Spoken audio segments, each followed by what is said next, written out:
Professor Seyed Marandi, another of our most popular guests on the mother of all talk shows, joins me again now, not initially at least, to speak about Iran. He is, of course, a professor at the University of Tehran, but he's a man of the world.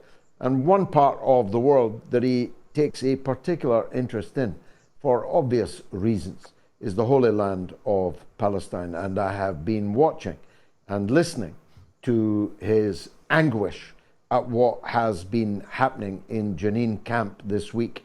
And I'm glad to say he was able to join us this evening. Professor, thank you for doing so. 20 years ago, myself and the editor of this show, and Mark Seddon, who went on to work for the General Secretary of the United Nations, Ban Ki-moon, were actually in that very camp. And we could smell the dead bodies unburied underneath the masonry. We could smell the cordite.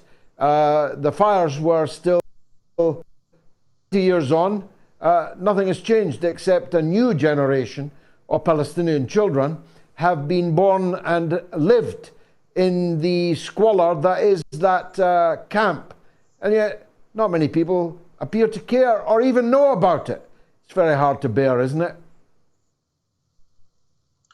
It is extraordinary how indifferent European governments, agencies linked to the Americans, how indifferent they are to the Palestinians in the West Bank. In fact, you often see European ambassadors, American, Canadian ambassadors in Palestine or occupied Palestine speak with such high praise about the Israeli regime and the colonizers of the land. And during the tragic events in Jenin, they were indifferent. It's unbelievable, especially coming from these politicians who are often quite woke and who, when it comes to their own internal politics, they're very radical and extreme.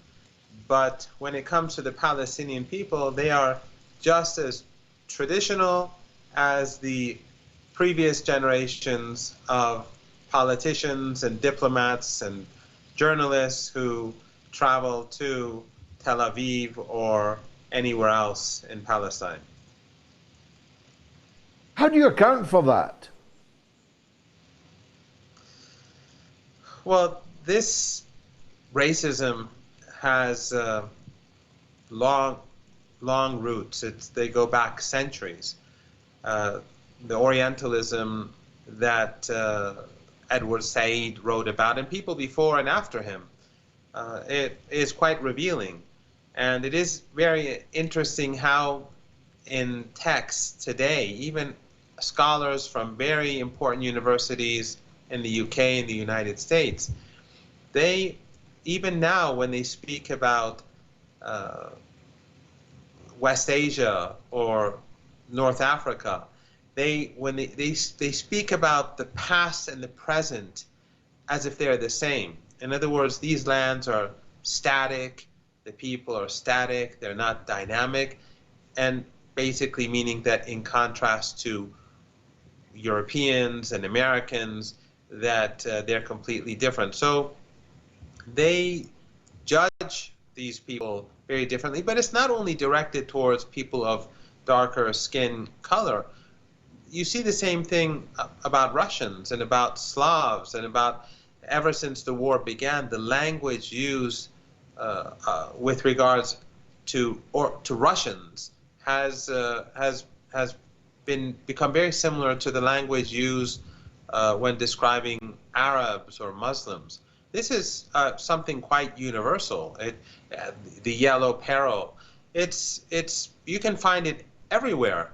But the interesting thing is that these very same politicians, when they're speaking about the United States, they're very woke, and of course they speak of being inclusive, although they're not really inclusive in the United States and Europe. The working class, the deprived, as we saw in France, these people are ignored.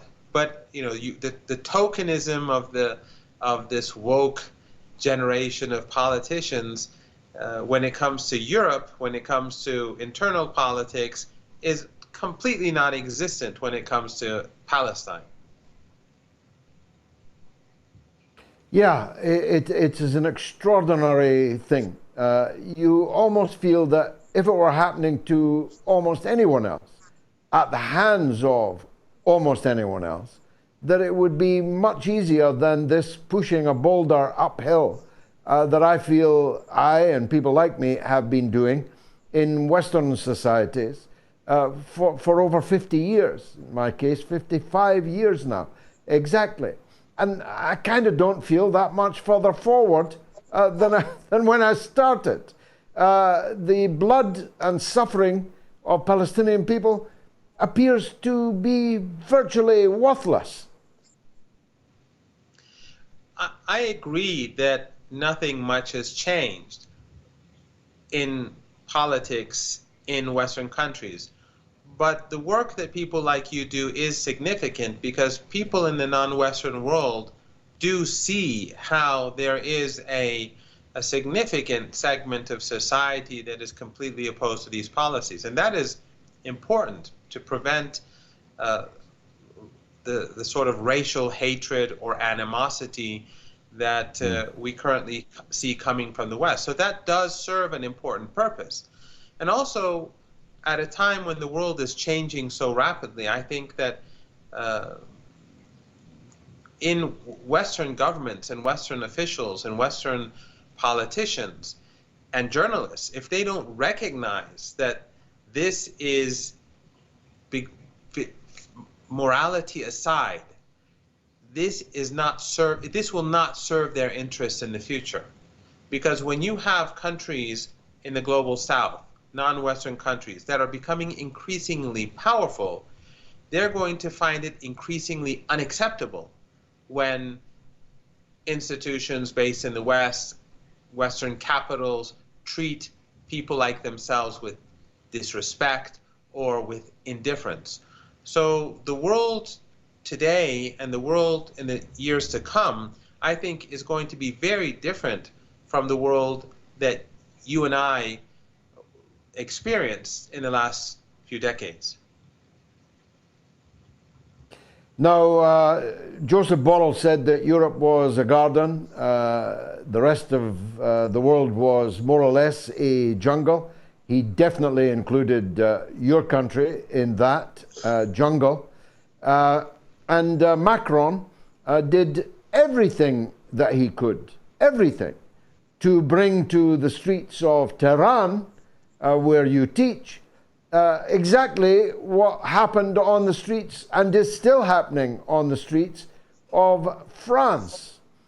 Now, Schadenfreude is a German, not a French word, but you'd have to be quite saintly not to experience at least a scintilla of Schadenfreude as you saw Paris burning.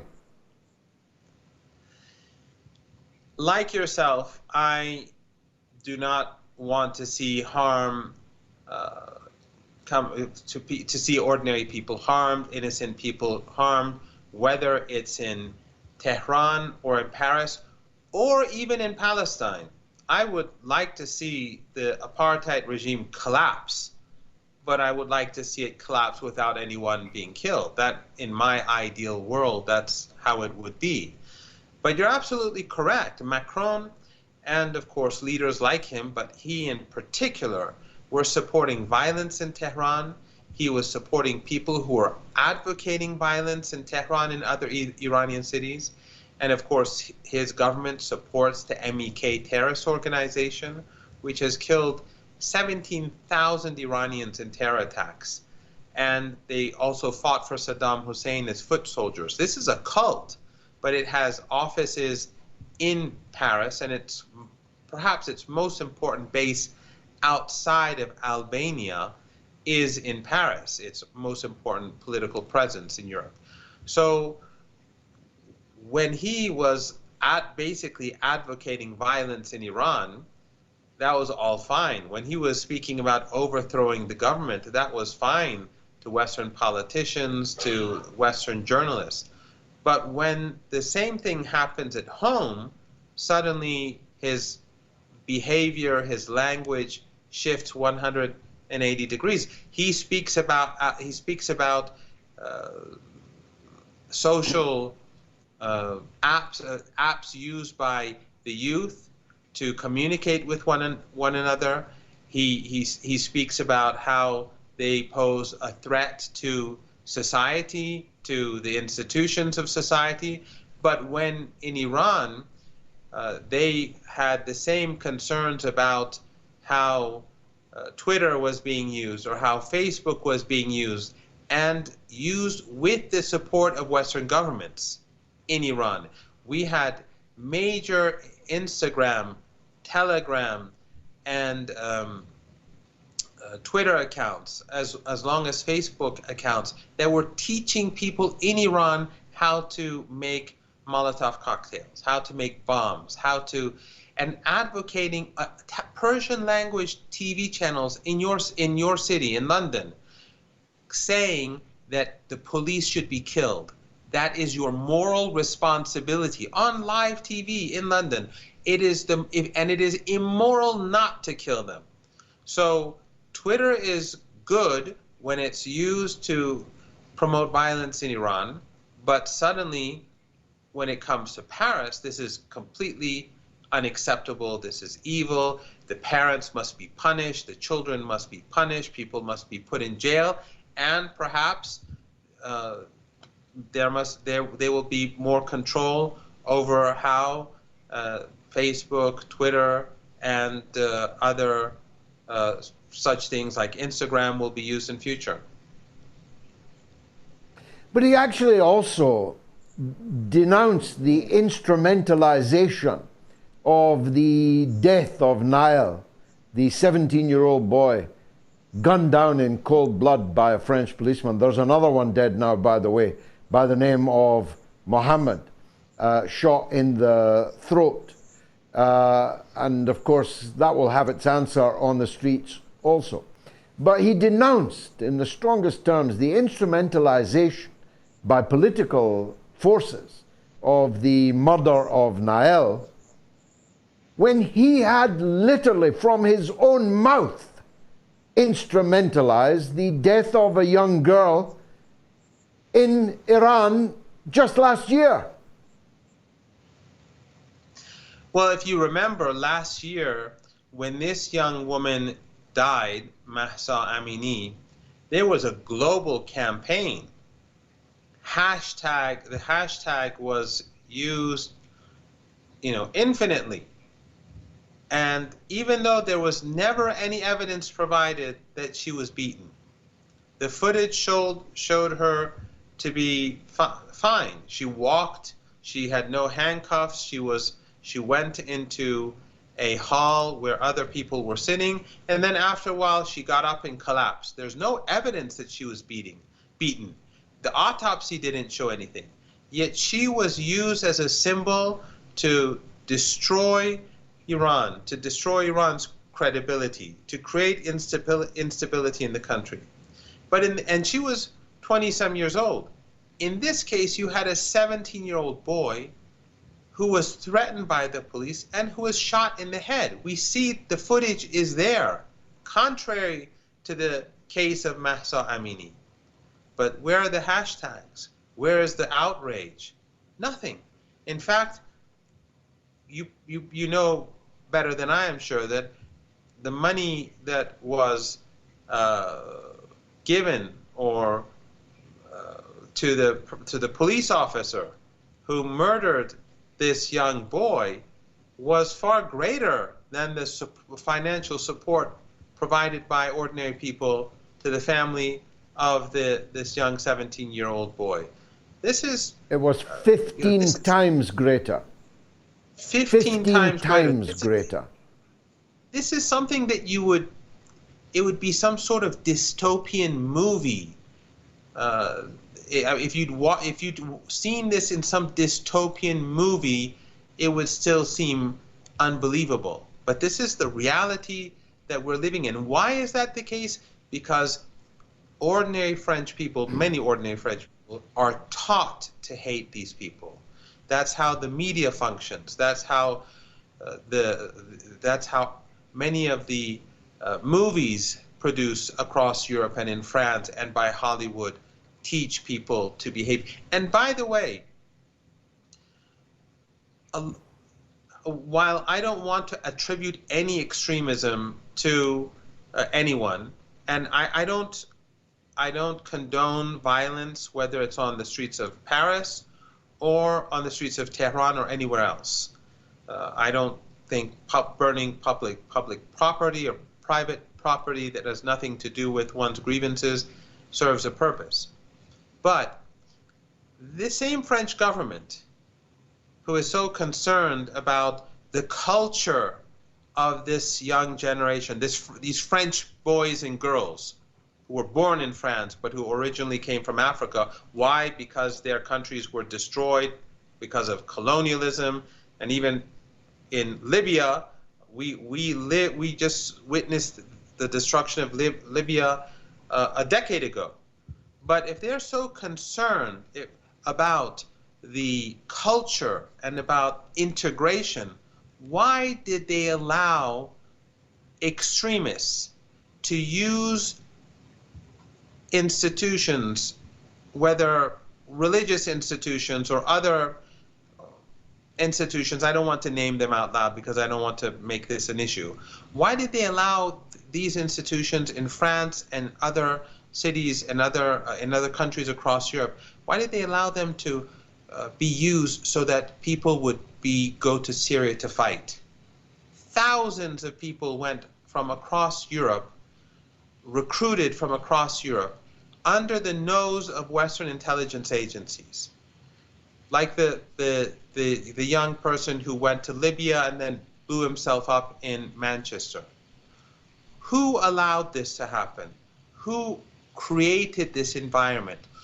They created this environment so that they could use these people as tools against their enemies, whether in West Asia, like in Syria, or in North Africa, like in Libya. And then when they create this extremism, they blame it on the Muslim community or people from North Africa and West Asia. They helped create it. Just like in the 80s, they did the same thing but on the border between Afghanistan and Pakistan. So when they wonder why is Afghanistan ruled by the Taliban, if they wonder why we have so many extremist groups in Pakistan, they have to look back at their own history and how they helped create this environment in that region, which ultimately led to 9/11. So they have to blame themselves for this extremism. They didn't bring in the third world into France. They created the third world. And these people who in the third world, in these destroyed lands, came to France, they are the victims of these policies. Again, I'm not condoning violence or harming innocent people. But if anyone is to blame, it is the government in Paris.